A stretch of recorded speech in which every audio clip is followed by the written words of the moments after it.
Hello నమస్తే. విదేశీ విద్యకు చాలామంది భారతీయులు అక్కడికి వెళ్తూ ఉన్నారు. విదేశీ విద్యకు కోట్లు కుమ్మరిస్తున్నారు భారతదేశంలోని తల్లిదండ్రులు. సో, ఎందుకు అసలు విదేశీ విద్యపై ఇంత మక్కువ? 2019లో 10.9 లక్షల మంది విదేశీ విద్యకు వెళ్తే 2020, 22 మధ్య కాలంలో 8% పెరుగుదల నమోదైంది. ఇక 2024, 25 తాజా గణాంకాలను పరిశీలిస్తే ఎంత ఉందో తెలుసా?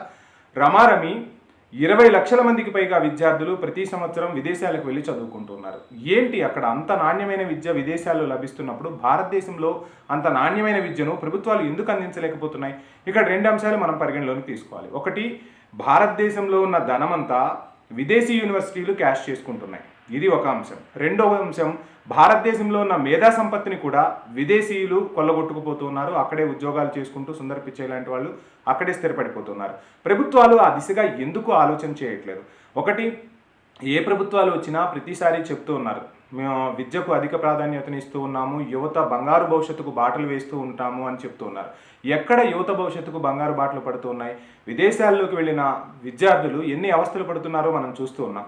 సో, ఇటీవల అమెరికా అధ్యక్ష బాధ్యతలు చేపట్టిన ట్రంప్ ఏకంగా అక్కడ పార్ట్ టైం ఉద్యోగాలు చేయకూడదని చెప్పి ఒక ఆర్డర్ జారీ చేయడంతో ఇక్కడ ఉన్న ఎంతోమంది తల్లిదండ్రుల కంటి మీద కునుకు లేకుండా బ్రతికిడుస్తూ ఉన్నారు. సో, అక్కడికి వెళ్ళి చదువుకోవాల్సిన పరిస్థితులు ఎందుకు వస్తున్నాయి? ఇంత విద్యా వ్యవస్థ ఉంది, నాణ్యమైన అధ్యాపకులు ఉన్నారు, ఇక్కడ ఆ ప్రమాణాలను ఎందుకు నెలకొల్పలేకపోతున్నాం?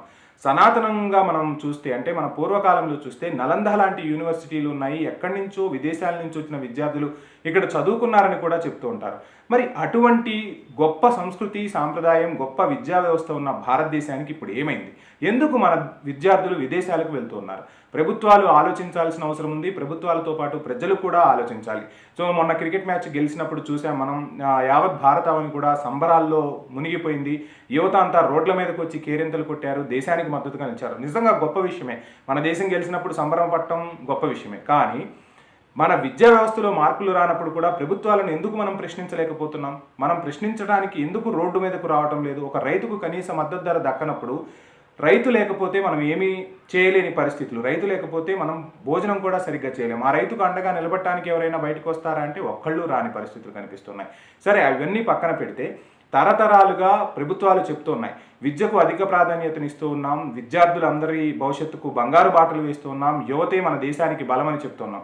ప్రపంచంలో కూడా అత్యంత యువత ఉన్న దేశం భారతదేశమే అని గర్వంగా చెబుతున్న ప్రభుత్వాలు మరి విదేశీ విద్యా వ్యవస్థపై ఎందుకు దృష్టి సారించట్లేదు? ఆ విదేశాల యూనివర్సిటీల్లో ఉన్న నాణ్యమైన విద్యను మన విద్యార్థులకు ఎందుకు ప్రొవైడ్ చేయలేకపోతున్నాయి? ఒక కాకతీయ యూనివర్సిటీ అవ్వచ్చు, ఉస్మానియా యూనివర్సిటీ అవ్వచ్చు, ఇంకెన్నెన్నో, బెనారస్ లాంటి యూనివర్సిటీలు కూడా ఉన్నాయి. ఈ యూనివర్సిటీల్లో నాణ్యమైన ప్రమాణాలను ఎందుకు నెలకొల్పలేకపోతున్నారు?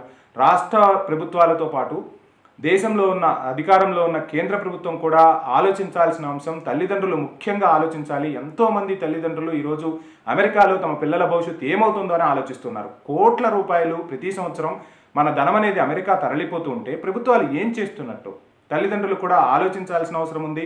ఖచ్చితంగా ఈ అంశంపై విద్యా వ్యవస్థలో మార్పులు రావాలని మనం అందరం కూడా కోరుకుందాం. సో, ఏది ఏమైనా విదేశీ విద్య అనే ఒక మోజులో పడి చాలామంది బ్యాంకు లోన్లు తీసుకొని కూడా యుఎస్, యూకే లాంటి దేశాలకు పంపిస్తూ ఉన్నారు. కానీ భారతదేశంలోనే అటువంటి విద్యా ప్రమాణాలు నెలకొల్పితే తల్లిదండ్రులకు ఇబ్బంది ఉండదు, ఇటు చదువుకునే వారికి ఇబ్బంది ఉండదు, దేశ సంపద కూడా పక్క దేశాలకు వెళ్లకుండా ఉంటుంది అనేది సుస్పష్టంగా చాలామంది విద్యావేత్తలు కూడా చెప్తున్నారు. ఆ దిశగా ఇప్పటికైనా ప్రభుత్వాలు అడుగులు వేయాలని ఆశిద్దాం.